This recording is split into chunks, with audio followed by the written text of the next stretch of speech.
if I told you that the 10 most powerful, most iconic, and frankly, most bonkers American cars ever built are gone?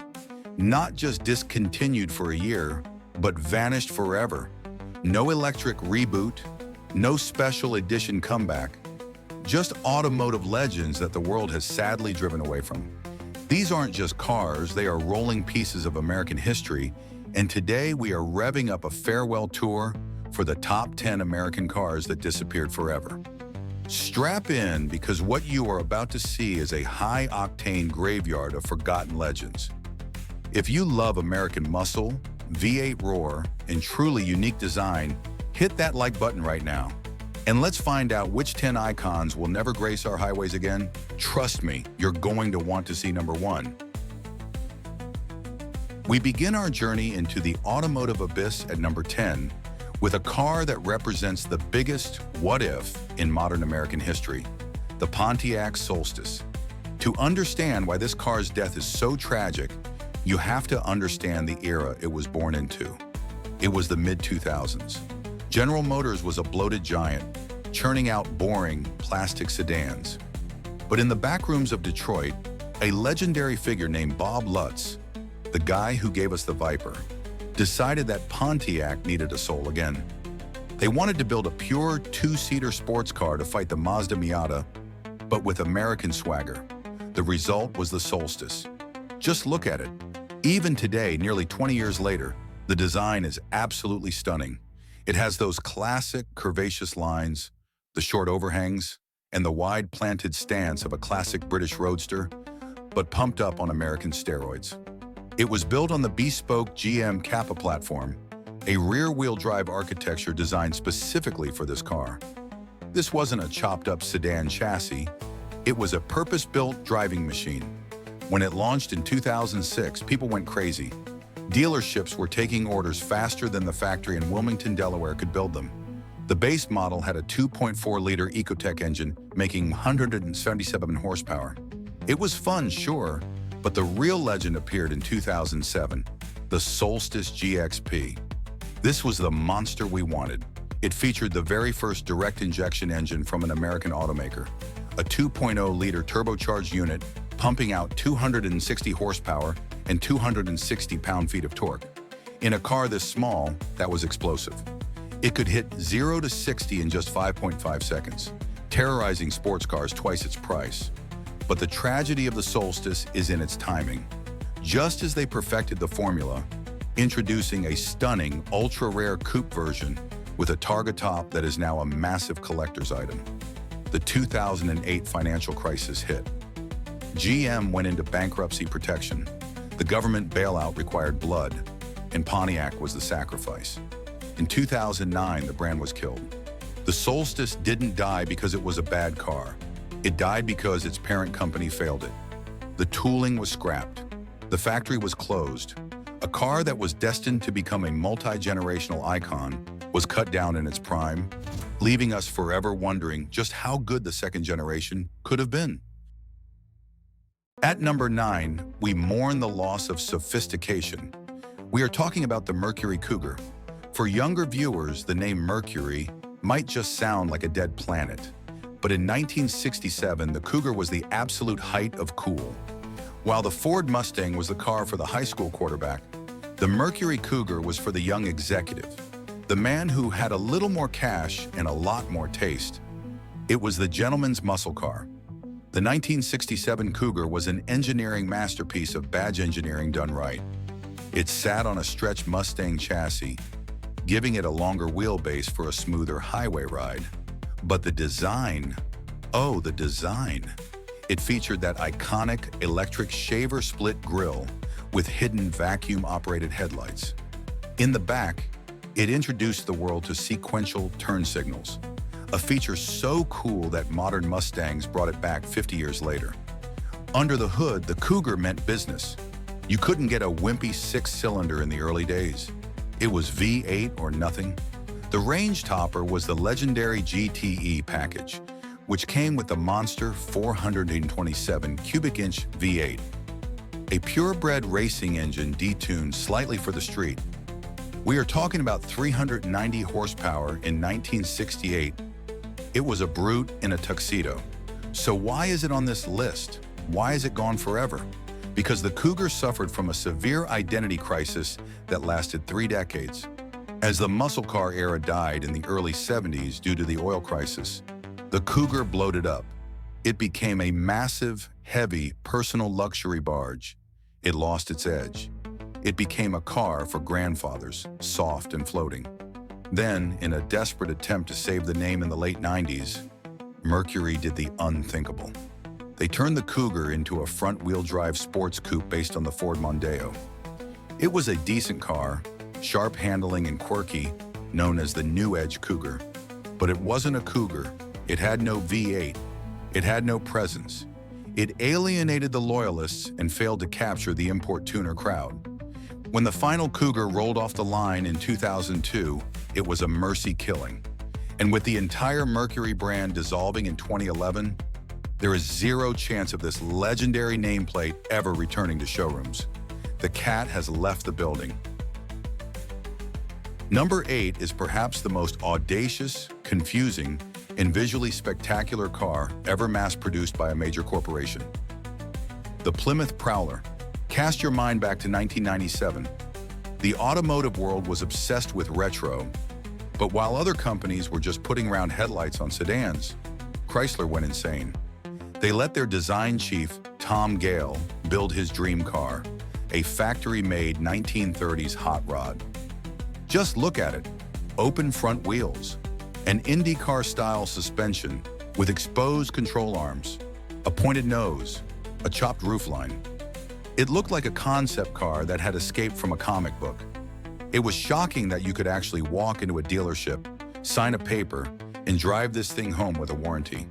But the Prowler wasn't just about looks, it was a rolling laboratory. This car was an experiment in advanced metallurgy. The chassis was bonded aluminum, the body panels were aluminum. It was incredibly light and stiff, pioneering technology that Chrysler would later use in their other vehicles. It was an engineering marvel disguised as a toy. However, the Prowler is on this list because of its fatal flaw, the one thing that car enthusiasts have never forgiven: the engine. When you look at a hot rod, you expect the rumble of a V8, you expect the ground to shake. But when you turned the key in the Prowler, you got the hum of a 3.5-liter V6 from a Dodge Intrepid sedan. It was a PR disaster.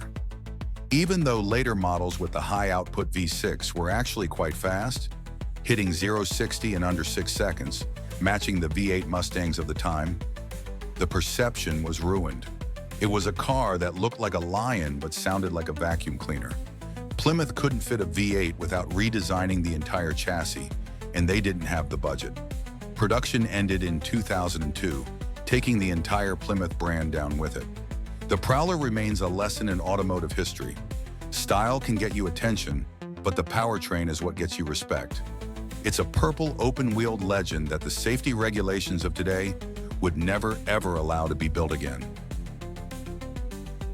Coming in at number 7 is a name that commands respect at any drag strip in America: the Oldsmobile 404-2. In the golden age of muscle, Oldsmobile wasn't supposed to be fast. It was the brand for middle management, for doctors and lawyers. But a group of rogue engineers within the company decided to rebel. They created the 442 package. Originally in 1964, it stood for 4-barrel carburetor, 4-speed manual, and dual exhaust.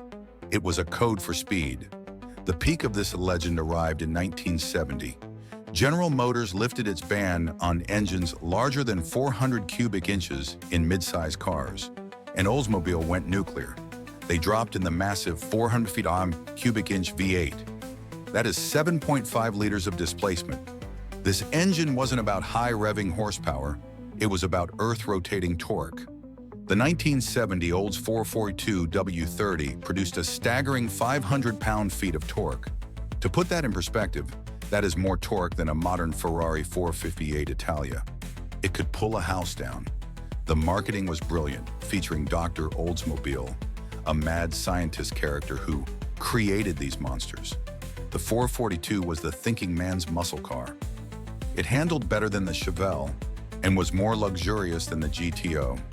It had the famous Hurst dual-gate shifter, allowing you to slap shift through the gears like a race car driver or leave it in drive for cruising. But like all titans of that era, the 442 was strangled by the smog era. By the mid-70s, the 442 was just a sticker package on a slow, choked-down coupe. It had a brief, nostalgic resurgence in the 80s with the Hurst Olds cuts, famously featuring the lightning rod shifters, 3 separate gear levers for the automatic transmission. It was weird, it was cool, but it wasn't the monster of 1970.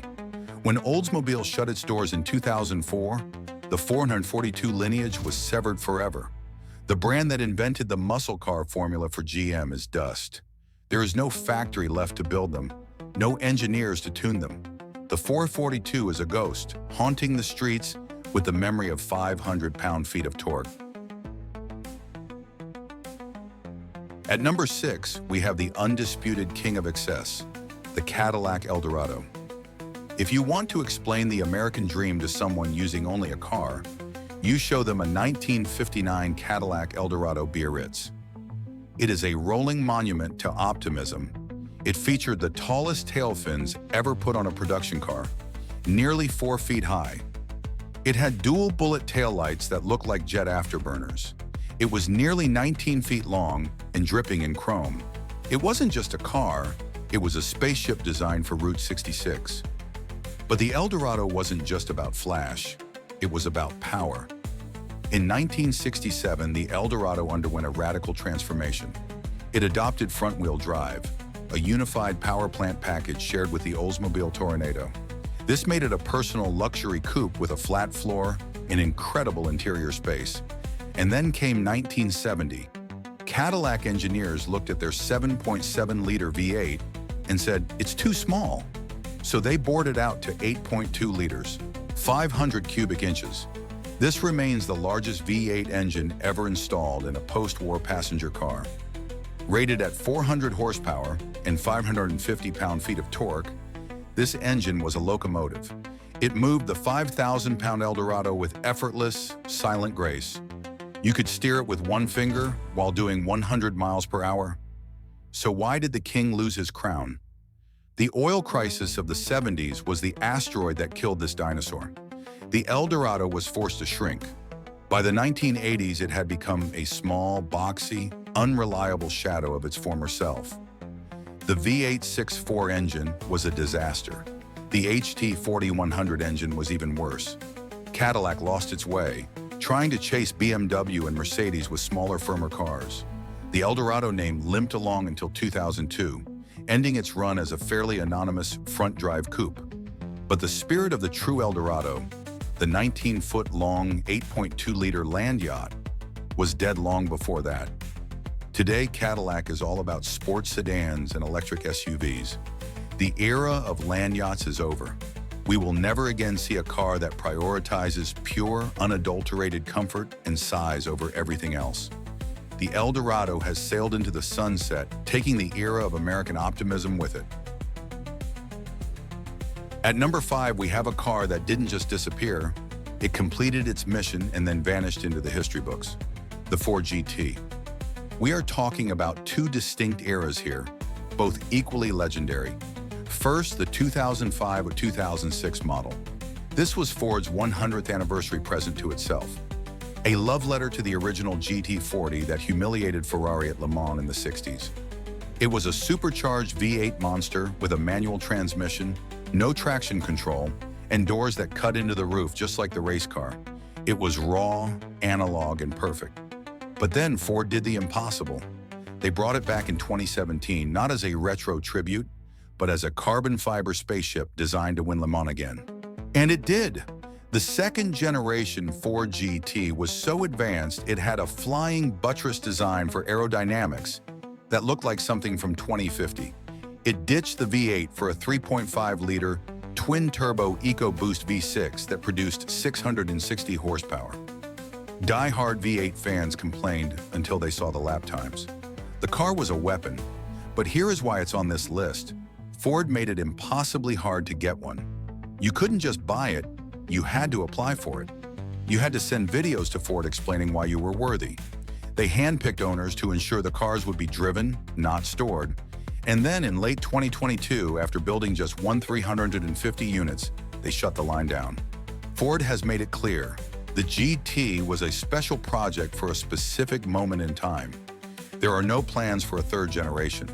The factory in Canada has gone quiet. The Ford GT wasn't just a car, it was a mic drop. Ford proved they could build a world-beating supercar, beat Ferrari one last time, and then walked away. Number 4 is the greatest David vs. Goliath story in muscle car history, the AMC AMX. In the late 60s, if you wanted a two-seater American sports car, you bought a Corvette. That was it. Until AMC, the small, scrappy underdog from Kenosha, Wisconsin, decided to throw a punch. They took their Javelin muscle car, chopped a massive 12 inches out of the wheelbase, deleted the back seat, and created the AMX, American Motors Experimental. This wasn't just a styling exercise, it was a performance bargain. For $3,200, you got a car that was lighter than a Corvette, and when equipped with the Go package and the 390 cubic inch V8, could run the quarter mile in the 14s straight off the showroom floor. It was short, stiff, and violently fast. The AMX was unique because it was the only steel-bodied, two-seater American sports car of its time. It had incredible quirks, like the dashboard being molded in one piece for safety, an industry first. So why did it disappear? Because AMC was always fighting for survival. The AMX was a halo car meant to draw people into showrooms, but it didn't sell in huge numbers. After just 3 model years, 1968, 1969, and 1970, AMC killed the two-seater platform. They moved the AMX badge to the larger 4-seater Javelin, diluting the magic. The original two-seater AMX is now a holy grail for collectors because it represents a time when a small company had the guts to challenge the biggest names in Detroit. It is a flash of brilliance that will never be repeated. We are in the top 3, and number 3 is the car that actively tried to kill you, the Dodge Viper. When the Viper launched in 1992, it was insanity. It had no windows. It had no outside door handles. It had no roof. It had no traction control and no ABS brakes. What it did have was an 8.0-liter V10 engine, borrowed from a truck and reworked by Lamborghini. The Viper was the antidote to the digital sports cars coming out of Japan and Europe. It was brute force. Over 5 generations, the engine grew to 8.4 liters, the largest engine in any post-war car, producing 645 horsepower and 600 lb-ft of torque in the final ACR models. The Viper ACR wasn't just fast, it broke track records across America, beating million-dollar Porsches and Ferraris with a manual transmission and sheer mechanical grip. So why is the snake dead? The official reason is heartbreakingly bureaucratic. Federal safety standard FMVSS 226 requires all cars to have side curtain airbags. The Viper's low roofline and unique chassis simply didn't have the physical space to fit them. To keep the Viper alive, Dodge would have had to redesign the entire chassis, costing millions. Combined with low sales volumes, the business case just wasn't there. On August 16, 2017, the Conner Avenue assembly plant in Detroit fell silent. The Viper died as it lived, loud, unapologetic, and undefeated. In a world moving toward electric autonomy, the Viper was the last true driver's car. At number 2, we have the car that started the war, the Pontiac GTO. Before 1964, muscle cars didn't really exist. Manufacturers had a self-imposed ban on putting big engines in small cars. But John DeLorean and his team at Pontiac found a loophole. The ban was for standard models, not option packages. So they took the mid-size Tempest and offered a GTO option that dropped in a massive 389 V8. The executives thought they would sell 5,000. They sold 32,000 in the first year. The GTO created the entire segment. It gave us the Judge in 1969, a marketing masterpiece with bright orange paint and wild spoilers. It was the coolest car on earth, but the GTO is on this list for a sadder reason: its failed resurrection. In 2004, GM tried to bring it back by importing the Holden Monaro from Australia and slapping a GTO badge on it. Mechanically, it was brilliant, with an LS1 and later an LS2 V8. But visually, it looked like a rounded bar of soap. It looked like a Chevy Cavalier on steroids. It had none of the swagger, none of the aggression of the original. It flopped. Production ended in 2006, and when GM killed the entire Pontiac brand in 2009, the GTO died with it. The GTO isn't just a discontinued model, it is a lost bloodline. Without Pontiac, there is no home for the GTO.